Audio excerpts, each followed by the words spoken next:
One day ட்ரிப்பாக Madurai தான் plan பண்ணியிருந்தோம். காலையில் 4 மணிக்கெல்லாம் அலாரம் வச்சு எந்திரிச்சு மார்னிங் பிரேக்ஃபாஸ்ட்டுக்கு இட்லியும் தக்காளி சட்னியும், மதியம் லஞ்சுக்கு வந்து தக்காளி சாப்பாடு குக்கரில் பிரியாணி மாதிரி செஞ்சாச்சு. சரி, போகிற வழியில் ஒரு 7 o'clockலாம் இந்த ஹோட்டல் ரீச் ஆகிட்டோம். Temple city. காஃபி குடிக்கலாமேன்னு சொல்லி ஸ்டாப் பண்ணியிருந்தோம். இங்கே வந்துட்டு நிறைய டாய்ஸ் எல்லாம் இருந்துச்சு. பசங்க கொஞ்சம் தூங்குனனால இந்த டாய்ஸ் எல்லாம் அவங்க கண்ணில் படலை. நம்ம வீட்டிலேருந்து மதுரைக்கு 100 கிலோமீட்டர்ஸ்ன்றனால ஒரு 5 o'clock வீட்டிலேருந்து கிளம்புற மாதிரி இருந்துச்சு. 7 o'clock இங்கே இந்த ஹோட்டலுக்கு ரீச் ஆனோம். ஒரு 8 o'clock வந்து டெம்பிள்குள்ளே என்ட்ரு ஆகிட்டோம். கோயிலுக்குள்ளே ஃபோனெல்லாம் அலௌட் கிடையாது. வெளியிலேயே டோக்கன் போட்டு போயிடணும். ரொம்ப ஸ்ட்ரிக்டாக செக் பண்ணுறாங்க. பசங்க எந்திரிச்சோடனே குடிக்கிறதுக்கு வேண்டி பாலும் இங்கேயே வாங்கி ஸ்டோர் பண்ணி வச்சுக்கிட்டோம். காஃபி குடிச்சிட்டே இந்த சன்ரைஸை பார்க்குறதுக்கு ரொம்பவே அழகாக இருந்துச்சு. இந்த உட்டன் டாய்ஸ் எல்லாம் பாருங்கள், ரொம்பவே அழகாக இருக்குது. ஆனால் ரேட்டு பார்த்திங்கன்னா ஓவர் ரேட்டாக இருந்துச்சு. சும்மா வேடிக்கை மட்டும் பார்த்துட்டு அங்கேருந்து கிளம்பிட்டோம். இங்கேருந்து ஸ்ட்ரைட்டாக கோயிலுக்கு தான் போயிருந்தோம். போகிற வழியிலேயே இந்த தெப்பக்குளம் இருந்துச்சு. அதுவும் பார்த்துட்டு இந்த 8 o'clock வெயில், லைட்டாக ஒரு வெயில், ப்ளஸ் வந்து இந்த தண்ணி, இந்த கோபுரத்தை எல்லாம் பார்க்குறதுக்கு ரொம்பவே அழகாக இருந்துச்சு. இதுக்கப்புறம் ஸ்ட்ரைட்டாக கோயிலுக்குள்ளே போயாச்சு. சண்டேன்றனால கோயிலில் செம ரஷ்ஷு. மீனாட்சி அம்மன் கோயிலில் குங்குமம் ஃபேமஸ் இல்லையா, அதுவும் தாழம்பூ குங்குமம் நல்லா வாசனையாக இருக்கும். நீங்கள் ட்ரை பண்ணது இல்லைன்னா வாங்கி ட்ரை பண்ணி பாருங்கள்.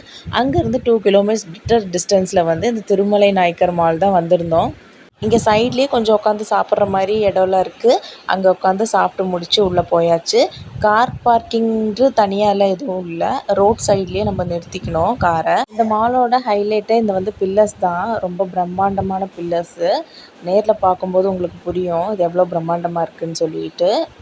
இங்கே மொத்தமாக 248 பில்லர்ஸ் இருக்குது. ஒரு பில்லரோட ஹைட் பார்த்திங்கன்னா 82 ஃபீட்டு, அகலம் பார்த்திங்கன்னா 19 ஃபீட்டு. இங்கே நைட் ஆனால் லைட் ஷோலாம் கண்டக்ட் பண்ணுறாங்க.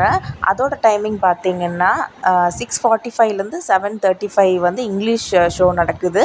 அதுக்கப்புறமா 8லேருந்து 8:50 வரைக்கும் தமிழ் ஷோ நடக்குது. நம்ம எதுக்கு வேணாலும் போய்க்கலாம். இங்கே ஏதோ ரெனோவேஷன் ஒர்க் போயிட்டுருக்கு. ஆனால் என்ன பண்ணுறாங்கன்னு தெரியல. இங்கே நிறைய ஃபிலிம் ஷூட்டிங்கும் நடந்திருக்கு. குரு, பாம்பே, இருவர், ஆடுகளம், தமிழ்நாட்டிலே பிரம்மாண்ட கட்டிடங்களில் இதுவும் ஒன்றுன்னு சொல்கிறாங்க. இதுக்கு பின்னாடியும் சைட்லேயும் நிறைய பில்டிங்ஸ் எல்லாம் இருந்திருக்கு. ரிலேட்டிவ்ஸ் எல்லாம் தங்குற மாதிரி, அப்புறம் வேலையாட்கள் தங்குற மாதிரியும் கோயில்கள் இருந்திருக்கு. அப்புறம் ராஜாக்குன்னு சில இதெல்லாம் இருக்கும் இல்லையா, அந்த ஆயுதம் வைக்கிறதுக்கு உண்டான ரூம்ஸ் இருந்திருக்கு. அந்த மாதிரியெல்லாம் நிறைய இருந்திருக்கு. அதெல்லாம் வந்து இப்போ அழிஞ்சு போயிருக்கு. மிஞ்சி இருக்கிறது இது மட்டும்தான். இதுதான் ராஜா திருமலை நாயக்கரோட சிம்மாசனம். அந்த காலத்திலே பாருங்கள் மேலே பெயிண்டிங்ஸு இந்த மாதிரி எவ்வளோ டிஃப்ரெண்ட்டாக கட்டியிருக்காங்கன்னு. 1636 திருமலை நாயக்கர் மதுரையை ஆட்சி செஞ்சிட்ருக்கும்போது கட்டப்பட்ட பேலஸ் தான் இது. அங்கே ஃபோட்டோஸ் எல்லாம் எடுத்ததுக்கப்புறம் மதுரை வரைக்கும் வந்துட்டு ஃபேமஸ் ஜிகிர்தண்டா போடுவோமா, இந்த கடை தான் ஃபேமஸ் போல் இருக்குது. இந்த ஜிகிர்தண்டாவுக்கு எல்லா இடத்துலையும் வச்சுருக்காங்க. மூளைக்கு மூளைக்கு இந்த கடை தான் இருக்குது. ஒரு கிளாஸ் ஜிகிர்தண்டா வந்து 60 ரூபா. எனக்கு என்னமோ இந்த ஜிகிர்தண்டாவை சாப்பிடும்போது ஒரு திக்கான அடப்பாயசம், நல்ல க்ரீமியான அடப்பாயசம் சாப்பிட்ட மாதிரி தான் இருந்துச்சு. எனக்கு ஐஸ்கிரீம் பிடிச்சிருந்தது ரொம்ப. ஜிகிர்தண்டா ஐஸ்கிரீம் நல்லா இருந்துச்சு. நீங்கள் ட்ரை பண்ணது இல்லைன்னா ட்ரை பண்ணி பாருங்கள். அங்கேருந்து ஸ்ட்ரைட்டாக 8 கிலோமீட்டர்ஸில் திருப்பரங்குன்றம் தான் வந்திருந்தோம். முதல் படை வீடான திருப்பரங்குன்றம். இங்கேயும் கூட்டமாக தான் இருந்துச்சு. ஆனால் வந்து அரேஞ்ச்மெண்ட் நல்லா இருந்துச்சு. நல்லா கரெக்டாக லைனில் விட்டுட்டு சாமி தரிசனத்தை பார்க்க வச்சாங்க. இங்கே நல்லா திருப்தியாக சாமி கும்பிட்டோம். இதே மாதிரி நிறைய வீடியோஸ் உங்களுக்கு பார்க்கணுன்னா சேனலை சப்ஸ்கிரைப் பண்ணி வச்சுக்கோங்க.